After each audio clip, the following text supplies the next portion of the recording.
Najpomembnejši v prvi liniji je zdrav življenjski slog, ki vključuje zdravo, uravnoteženo prehrano, vključuje redno telesno aktivnost, izogibanje dejavnikom tveganja, kot je na primer kajenje, tvegano pitje alkoholnih pijač, se pravi zmerno pitje alkoholnih pijač, obvladovanje doživljanja stresa, obvladovanje drugih dejavnikov tveganja za srčno-žilne bolezni, kot je povišan krvni tlak in pa povišane maščobe v krvi.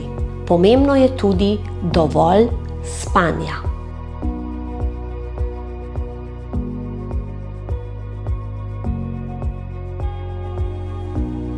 Enkrat, ko je diagnoza sladkorne bolezni tipa 2 postavljena, jo bolnik nosi s seboj do konca življenja.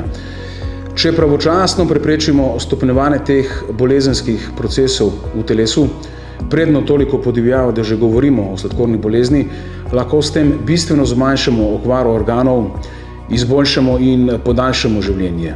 Ko se je sladkorna bolezen že razvila, je ohranjanje tkiv in organov bistveno težje.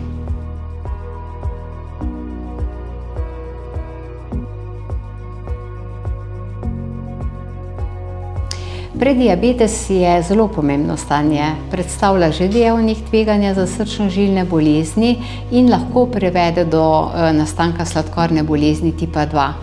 Prehod iz prediabetesa v diabetes lahko preprečimo prav tako z zdravim slogom življenja, to pomeni ustrezna prehrana, kjer je dovolj zelenjave, sadja, da ni kalorično prebogata, pomembna je redna telesna dejavnost. Zelo pomembno je pa, da ljudje, ki imajo prekomerno telesno maso, shujšajo. Dokazano je, da če nekdo, ki je debel, shujša za približno 10% telesne mase, kar pomeni pri 100 kg 10 kg, s tem prepreči prehod iz prediabetesa v diabetes. Ali pa ta nastane bistveno kasneje, kot bi sicer. Je pa ob tem pomembno tudi to, ker prediabetes sam po sebi že predstavlja dejavnik tveganja, da pogledamo, a ima nekdo povišan krvni tlak, lipide, je kadilec, da zdravimo tudi pridružene dejavnike tveganja, ki so prav tako nevarni za nastanek srčno-žilnih bolezni.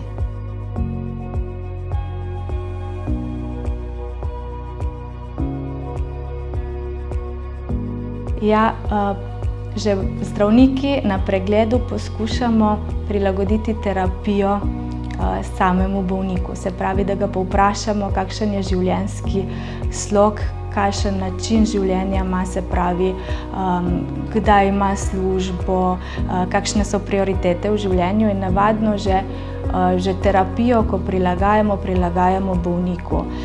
Tako da prav zaradi sladkorne bolezni, da bi bolnik moral spremeniti celotno življenje, ne. Poskušamo v njegovo življenje umestiti bolj zdrave načine, kako lahko sladkor kljub svojemu življenjskemu stilu uravnava.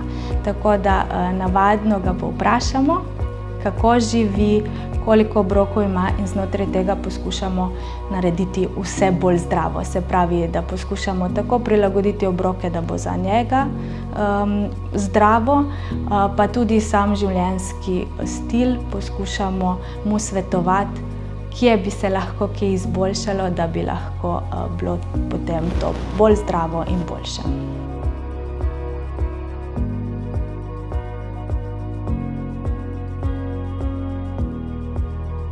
Vsakdanjik sladkornega bolnika je odvisen od njegovega načina zdravljenja. Pri inzulinskem zdravljenju, na primer, je potreben stalen nadzor krvnega sladkorja, predvsem v izogib hipoglikemiji, tudi strožji nadzor nad zaužito količino hrane, ki odloča o odmerkih inzulina. Pri drugih načinih zdravljenja je ta nadzor lahko manj strog, za vse pa velja skrb pri izbiri hrane, skrb za redno telesno aktivnost in higieno ter pozor na morebiten pojav okužb, poškodbe kože stopal in pravilna izbira obutve. Vsekakor pa želimo doseči, da bi vsak sladkorni bolnik živel čim bolj normalno, polno življenje in da se ne bi s samo sladkorno boleznijo preveč obremenjeval.